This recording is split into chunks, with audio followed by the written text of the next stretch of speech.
Hi everyone, welcome to AutoBimatrix. Today we're doing a quick one. I'm gonna show you guys how to change the air vent cabin. This is a 2008 Acura MDX. So today I'm gonna show you guys how to change this air vent cabin, the air condition filter.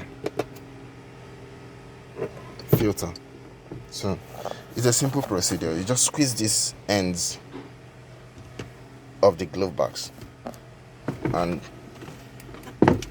it comes down. It opens up and you easily locate the filter here. This is the filter. This is it.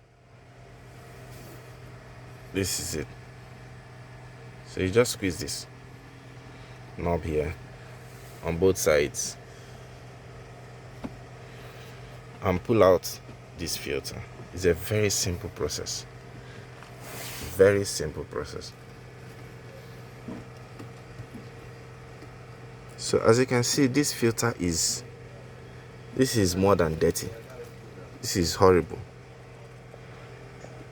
This is messed. I don't even know if rats have been living here or something. I don't know, but this is abnormal. You can imagine. I need to flash light here. This is abnormal. So in no time I'm going to clear out this thing and install a new one.